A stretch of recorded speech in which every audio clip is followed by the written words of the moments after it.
Ladies and gentlemen, welcome back to our continuation of the opening round of the Mildred Burke Invitational. I am Remarkable Randall Raines, and we are here to welcome you to the Worldwide Wrestling Network. As always, I want to introduce my broadcast colleague, Mr. Hamrick.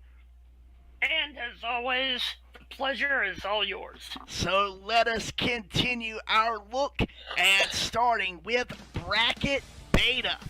Bracket Beta is some big time ladies of professional wrestling entering this opportunity for the Glow Crown title. We have Worldwide Wrestling Network standout Desiree Howling Wolf against the newcomer Amethyst Raven.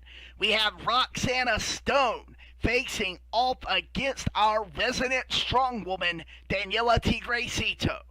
Rose of Guerrilla Warfare Wrestling and many other promotions facing off against the daughter of Dogbite Devereaux, Kitty Devereaux, and Bonnie Hollywood facing off against the Andrea Washington. We are going to go to our first match of the evening, which is Bonnie Hollywood and Zandria Washington. Zandria Washington of the Souls of Mischief. And Bonnie Hollywood of Megalomaniac Pro Wrestling. And these two have never faced off. Zandria Washington has shown a lot of fight in her Worldwide Wrestling Network matches. She is normally seen seconding her friend and ally, Ken Zander, in his matches on Monday Night Melee. And Ken Zander is normally seen at ringside. He's periodically seen. Yeah, but with the rules of the Mildred Burke Invitational, there are no seconds allowed, no managers, no tag team partners. This is all about the effort of these individuals in the ring. No members of one's family. No family members. No members of any teams. This is all about the effort given by these ladies in their ring. And Bonnie Hollywood, I have been waiting for the opportunity to see this young lady in action. And well, we have seen her in action previously, and the match in question, we saw a very different attitude from this young woman, and it's going to remain to be seen if that attitude carries over to what we see this evening. And last time we saw Bonnie Hollywood was on Cyclone Saturday Night, and we saw Andrea Washington numerous times on Glow and Monday Night Melee.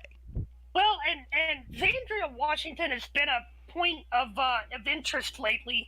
She has brought up the fact that she was left out of the match at Krampus Night, and she has made some argument as to whether or not she was overlooked, either on purpose or just, that she shouldn't have been overlooked. Particularly targeted in that accusation was Rose, who we're also going to see here tonight. And the two of them have had a point of contention with one another. And here we go. Bonnie Hollywood facing off against Andrea Washington. Hollywood hails from Megalomaniac Pro Wrestling and currently residing is somewhere in the Los Angeles area, just outside of I guess you'd say in the Hollywood suburbs. Very, very true. And that relocation has brought a bit of a change in attitude in Bonnie. She was formerly known in Megalomaniac Pro Wrestling at one point as Kitty Light. I do recall. That is very true. And she also appeared once or twice for the Worldwide Wrestling Network under that name. Yes, I vaguely recall that. And but so this new attitude of hers almost makes you forget any of that. Very true. I mean, the old Kitty Michaels was very flamboyant, almost reminiscent of Shawn Michaels. But this Bonnie Hollywood has a lot of focus and determination, but it's almost kind of sullen and lackadaisical, apathetic even.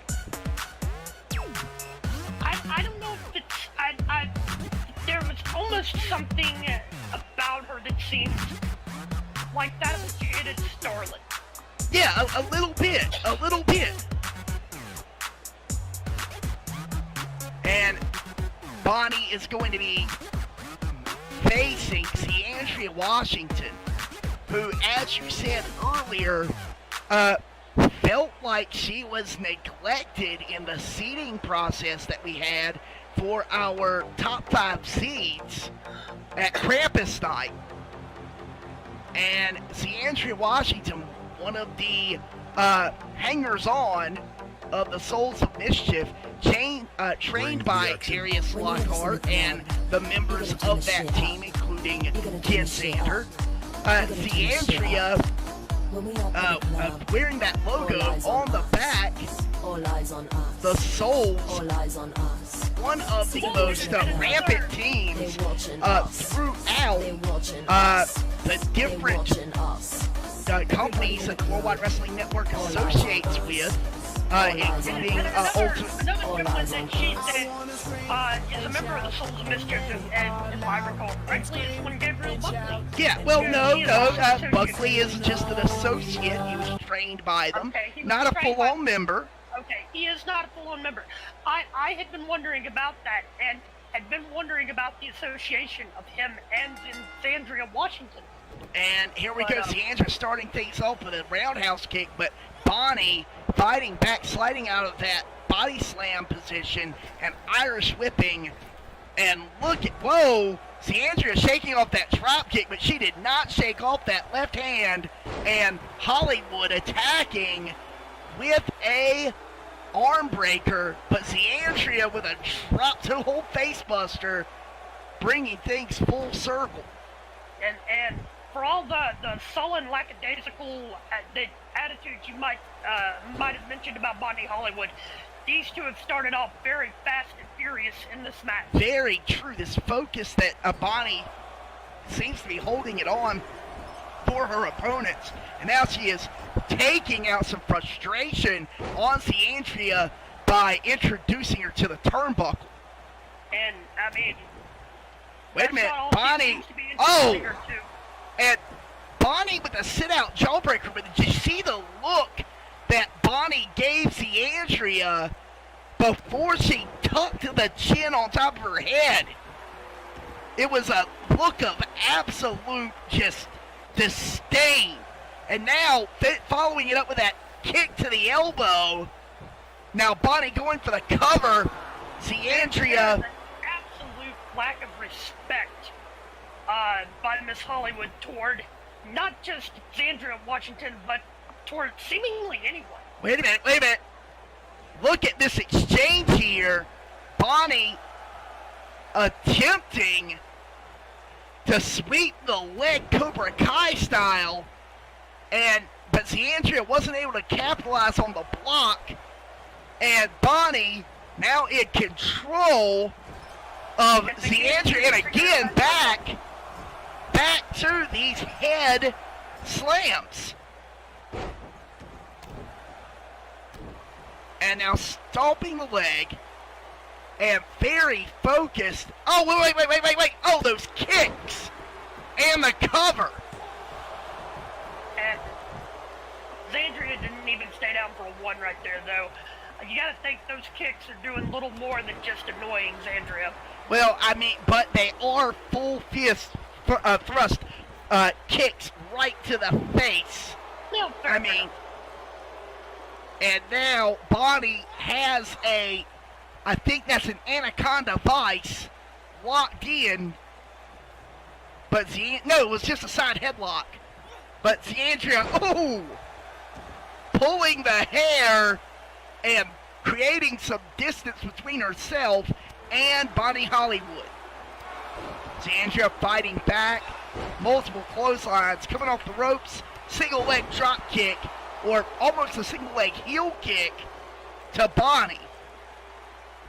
And a big belly to belly. And a cover. They're in the ropes though.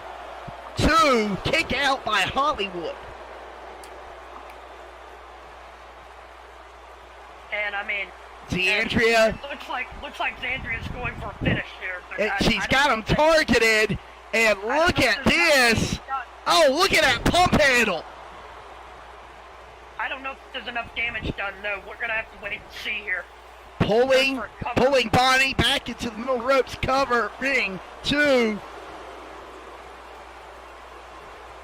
And I mean, and that's just a case of not enough damage done by Zandria to Bonnie Hollywood right now.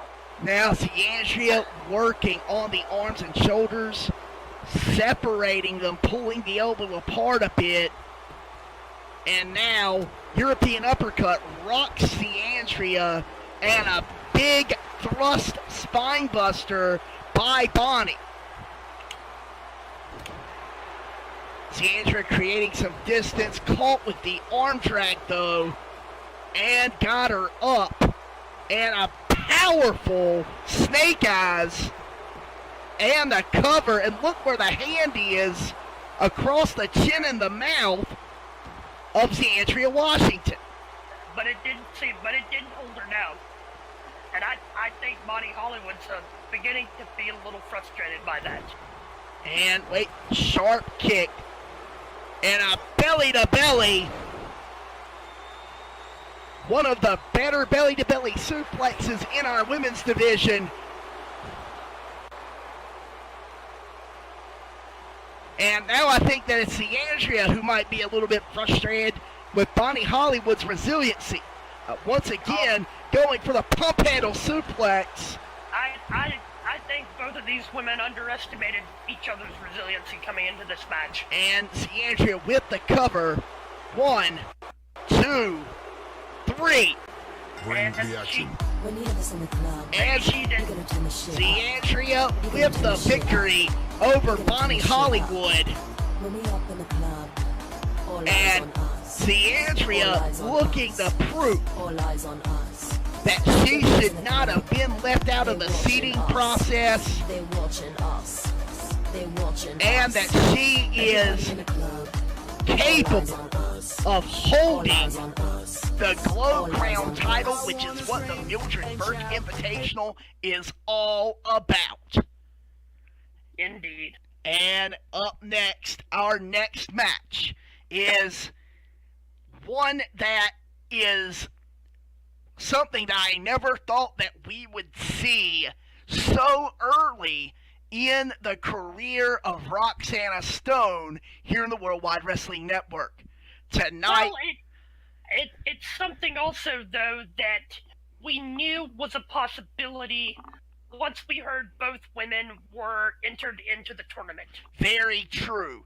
We have got Daniela Tigrecito coming off of an injury given to her by Jessica Stridden at the end of last year. A devastating match where Jessica Stridden absolutely destroyed the shoulder and the upper back of Daniela Tigrecito. Daniela, To put it in very simplistic terms, Jessica Stridman tried to give Daniela Tigrecito a spinal injury. yes, that is directly on point. And now Daniela is back and looking for a shot of redemption, and that shot goes through Roxana Stone. Roxana has been incredibly impressive since her Worldwide Wrestling Network debut. I don't think that she has had a singles loss. And she is... She has not had a single loss. And you've got to think going into this, she is one of the favorites going into this tournament. very true. And with that, let's take this match to ringside.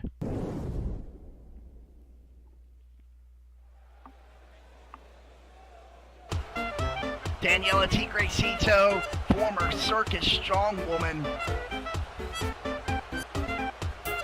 and a native of New Zealand, if I recall. yes, she is a Kiwi, and a powerful Kiwi at that. Toured around New Zealand and Australia. And she also ventured to Europe. Wait a minute.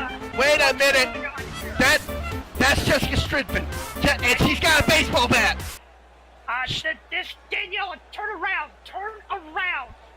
Look behind. It's that Stridman attacking, trying to finish what she started last season. Daniela fighting back. Trying to fight back, but I mean. And Daniela got her shot in. But I don't know if it's gonna be enough here. Daniela trying to take this to the ring where she might have an advantage. And Stridman uses... The referee is down. Well, referee got bowled over in the process of that. And now Stridman, I told you earlier that it was both a spinal and a shoulder injury, and she's going after the arm. And again, she's going... She's looking around for somebody's approval there. And this is not what we were hoping to get. This is uncalled for. And wait a minute. The referee is checking on Daniela Tigrecito to see if she wants to continue. And that leads to the entrance of Roxana Stone. And apparently Daniela is going to attempt to continue. She's given the okay sign to our referee, and that leads... But I mean, you've got to wonder how much damage has been done to that shoulder and arm. I mean, Jessica Stridman out of nowhere attacking Daniela Tigrecito, but Daniela, the tiny tank that she is, declaring to continue in order to power through. And Stridman escaped through the crowd after that attack. And I mean, we didn't see it on camera, but she went through the crowd. The referee is going to let this happen, and it is Roxana Stone versus Daniela Tigrecito in the Mildred Burke Invitational. And look at Daniela powering through the injury, and the referee's ringing the bell. She is looking at her stone-faced there. I mean... And the tiny tank getting Roxana Stone up, powering her over with a suplex, even with the injured arm. And Roxana answers at the clothesline. She's shrugging it off. Daniela might be one of the shortest performers, but she is one of the most solid. But Roxana flips over, answers with a left arm clothesline. And the thing is, as solid as she is, there's only so much one can do with a after taking the baseball bat to the head and shoulder. And then the continued assault on the right shoulder, which is the injured arm. And Daniela fighting back, and she connected with that right arm, but she's got to be feeling it. And she's getting... And the thing about attacking that right arm to begin with, a lot of her offense comes... I mean, she's right-handed. She tends to lead from her right side. She does, and she has got this chin lock applied, trying to force a victory out of the Greek goddess. And Roxana fighting back, Irish whip, sending Daniela into the corner and nailing her with a clothesline. Roxanne. Oh, Roxana with the gift of the gods. And I mean, you got to think Daniela kicked out via instinct right there. And I mean, it's deep arm drag. Instinct. I mean, it's Roxana creating a separation, driving her down with a neck breaker, and Stone calling toward the fans. Locking, and look at capitalizing with a shoulder claw. on that injured right shoulder. I mean, you've got to wonder, was Wait. That's Daniela Tigre-Cito's finish. That elevated choke. And Daniela taps out. She tapped out to her own finisher right there. And that also traps right across the shoulder that was injured. Indeed it does. And I mean, I hate to ask this question, but did Roxana have knowledge that Jessica Stridman was going to attack Daniela before the match?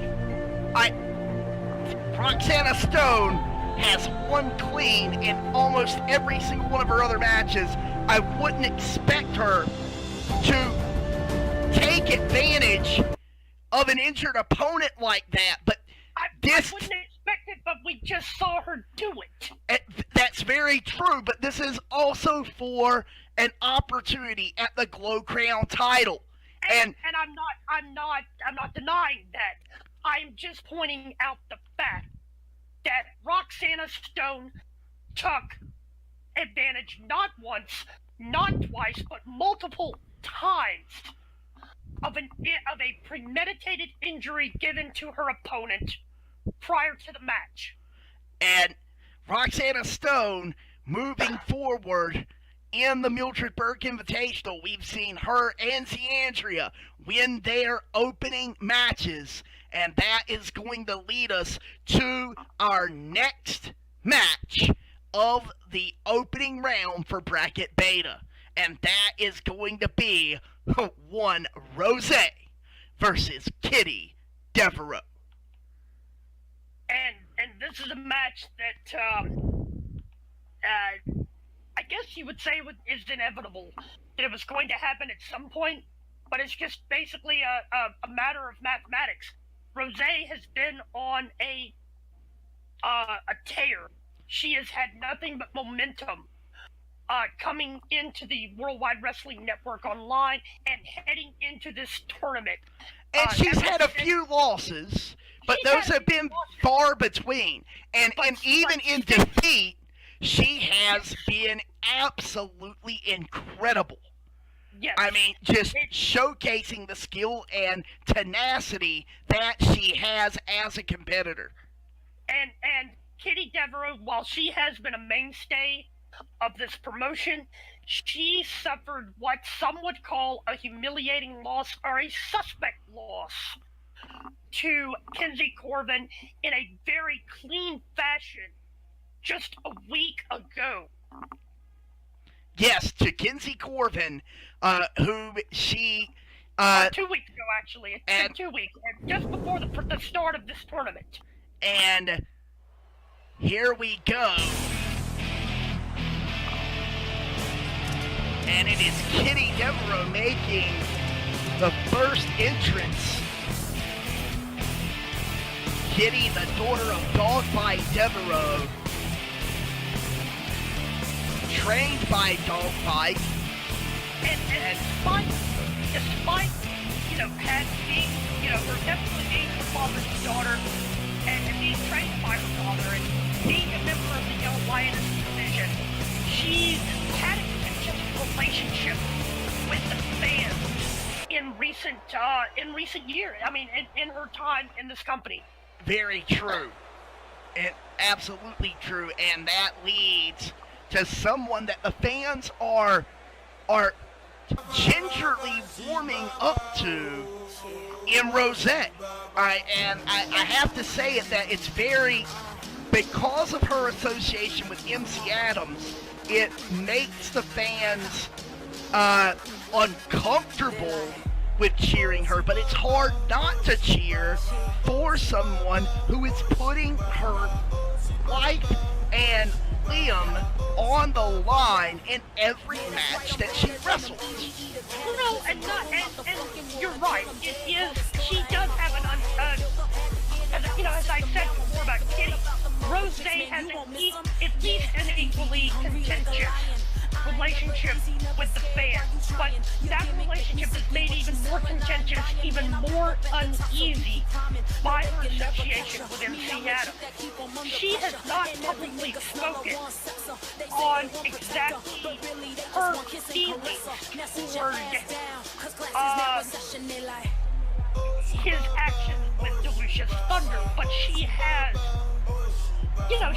stated that she has an equal feeling to some extent regarding her opinion on the quote-unquote culture that MC Adams speaks so fondly of.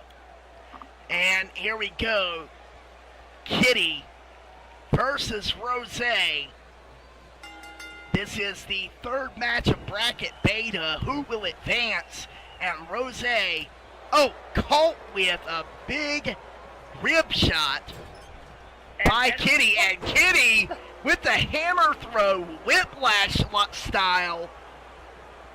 And again, just with the head slams, using the power to her advantage. Well, not just the power, but one thing Kitty's got an advantage of on this match is size. Yes. But she tends to have an advantage over a lot of women on the WWWN roster. And look at the single nail.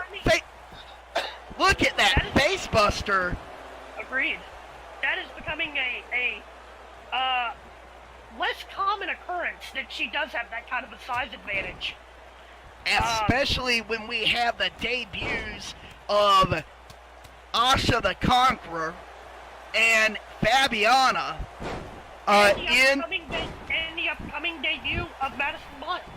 And so, one thing that I am very proud of in the Worldwide Wrestling Network is the diversity of the superstars that we have. So many different walks of life, so many different viewpoints on display, even ones that we might be a little bit uncomfortable discussing in the points of Rose and MC Adams, but they are entitled to their opinions, whether or not we are comfortable with them or not as broadcast journalists. Exactly. And Rose locking in the side headlock. And wait a minute, Kitty Devereaux, again, using the size to her advantage, and she had the choice there to go to the rope or go to the corner, and using the hip attack. But Rose firing back, attempting a pump kick, and what a takedown. Kitty catching that kick right there and turning it into a single leg grab. But Rose fights back with a boot to the face, and now stomping on Devereaux. And attempting a slap there, but wait a minute, Kitty misses the hip attack. And look at this roper running knee.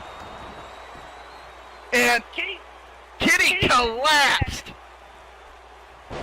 Yeah. A lot of her opponents have been scouting that hip attack recently, and you've got to wonder how much longer she's going to continue using it, and with the amount that her opponents have been scouting it. Rose knocking Kitty Devereaux for a loop there with that knee, but Devereaux able to come back just a little bit. Look, got her up the power, but wait, a DDT. Not quite the culture shock DDT. Cover DDT to Devereaux fighting back, getting the shoulder up, but Rose appears to be in control here. Look at this stump puller. An old school stump puller by, Kitty went to go for the leg, and Rose just jumped over the kick. And now, wait a minute. This is dangerous territory. But wait, oh! No, Kitty able to conquer, but look at this back and forth by Devereaux and Rose. What? Oh, good! What big ups by Kitty Devereaux, catching Rose with a Frankensteiner, and that I will call a Frankensteiner, not a Hurricane Rana, because it was from the running position that Scott Steiner would normally do it from. Well, he either did it from the running position or when the opponent was on the turnbuckle. Right. Wait a minute. Roll through. Hip it, boom, right to the temple. We've seen her use that several times. Cover and victory several times, and that's what it is. Rose claiming victory and advancing to the second round of the Mildred Burke Invitational for Bracket Beta.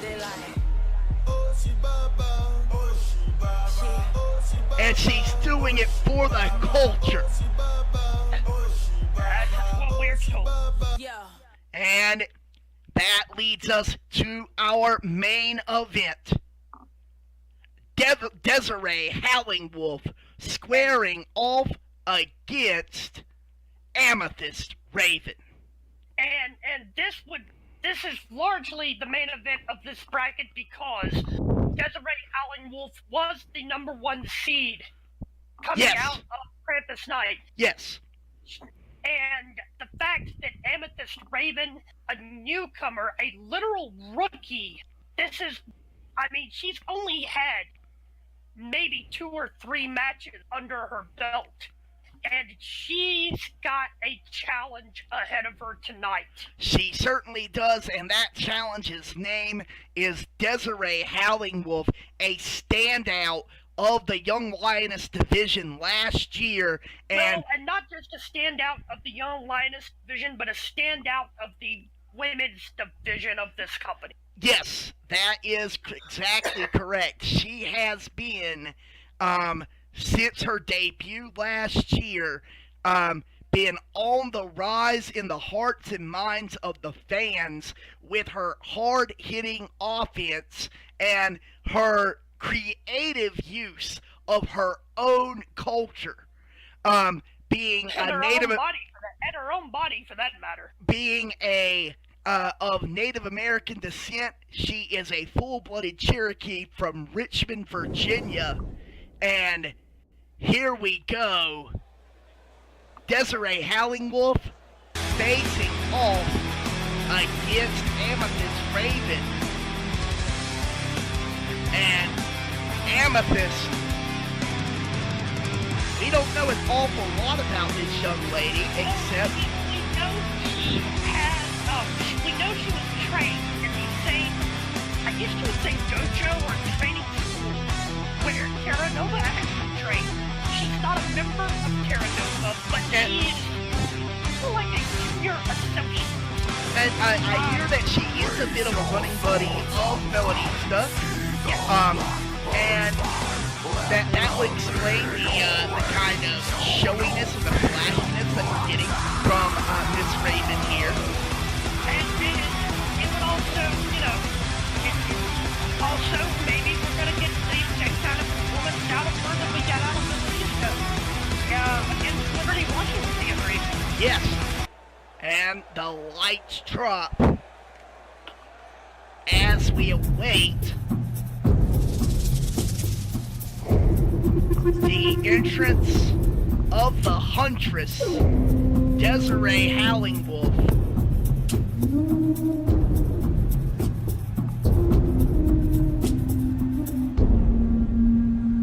Desiree, wait, look at this, drawing the arrow, boom. And I will fully admit that yes, I am a compromised broadcast journalist here. I'm a big fan of this young lady and everything that she has done since debuting in the Worldwide Wrestling Network. I am thoroughly impressed with her persona, her presentation, her athleticism. She has impressed both of us, and she has endeared herself to both of us. She is one of the primary people who I would say is the best representation of the modern women's division for the Worldwide Wrestling Network. And here we go. Wow. Amethyst almost beats Daniela Tigrecito as far as the shortness department. But Amethyst, very spry. We need to have a height check between Amethyst, Daniela, and Chloe Vane at this point. Oh, wait a minute. The slap across the face by Amethyst, the disrespect to Desiree. I don't even know if that was a disrespect or if that was a I'm not here to play around. And I mean, the hammerlock is applied. Transition by Howling Wolf into a Fujiwara armbar, linking it in the center of the ring. You know, the kind of slap you tell somebody you don't have to go easy, and I think Desiree is the last person you want to tell not to go easy. And what a spine buster there by Raven, but Desiree fighting back and powering this young lioness into the corner with a clothesline, and then single leg drop kick after kicking the forward leg. Duck down and a barrel roll from behind. What a sweep by Howling Wolf. And we've seen that a few times. That is just pure powering her back into that. What is that? An STO like maneuver there? Yeah, from the arm trap position, and now picking up and the backbreaker pendulum style. And I think that Amethyst Raven may have bitten off a little bit more than she can chew right here. Well, I think that deep was kind cover. of a given here, but Amethyst Raven is not giving up, even though, she's continuing to kick out. And Amethyst looking for an opportunity to get out of this surfboard. I think she's found it with the shot to the ribs. And what a spine buster. And now she's going for a cover. Very smart. High impact move.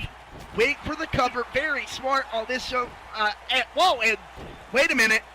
They both just dodged What one an another exchange, there. but just not enough oomph on that lower drop kick by Raven to take the leg.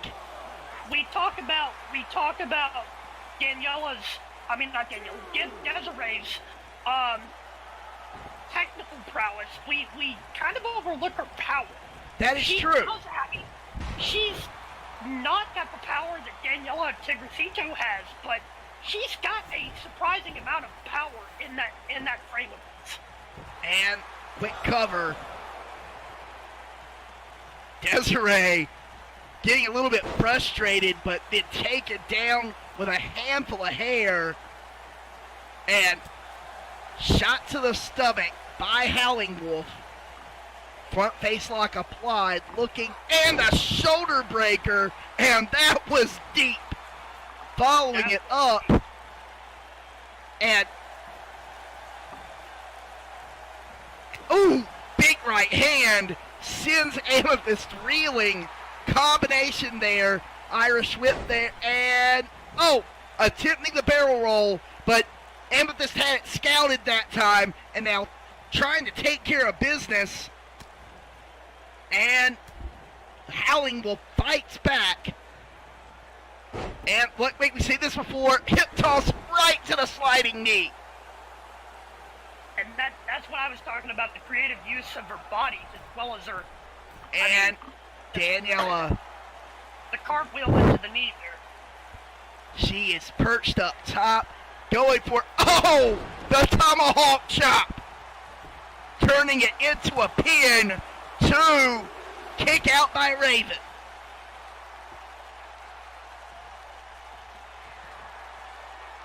And we might be seeing the end of the trail at Scatter up. At the end of the trail connects that variation of a fireman's carry power bomb to, wow, the resiliency of Amethyst Raven. And you've got to think Desiree was surprised by that. And surprised enough that she was taken aback, and Amethyst was able to get in a shot. And she's getting in more than just a shot. What here. in the hell? What it? No, wait. Kid, What? don't do this, kid. No, good God. Oh my God. Amethyst Raven. That was desperation, and that was not something a rookie should be doing. That is the way a rookie ends her career quickly. This looks like some of the stuff that you'd see at CZW or NWA Anarchy with untrained, and Howling Wolf going for a cradle pile driver. And I think that was a receipt. That's one way of putting it right there. And Howling Wolf, look at that beautiful picture perfect drop kick. And now sending wait, the shotgun double knee. And we know what comes next. This is usually followed up by the single knee into the corner and cover. 1, 2, 3. And Desiree Howling Wolf certainly earned her top seed and her victory. Wait a minute. But I think Wait. I think Amethyst Raven earned Desiree's respect. What a show of respect. Exactly, Mr. Hamrick. And what a welcome to the Worldwide Wrestling Network. Indeed. And ladies and gentlemen, thank you for checking out the Worldwide Wrestling Network. Thank you for supporting the Mildred Burke Invitational. This has been a presentation of Glow. Find us on Twitter at WWWN Online, and also if you like what you see, hit that subscribe button, slap that bell, and let us know, and come and check us out when we premiere. That is 8 o'clock on Mondays, Tuesdays, and Saturdays. Ladies and gentlemen, thank you again for coming out and supporting the Worldwide Wrestling Network. And I am Remarkable Randall Reigns. He is Mr. Hamrick. And in the words of Lord Cyrus, stay safe. And stay over.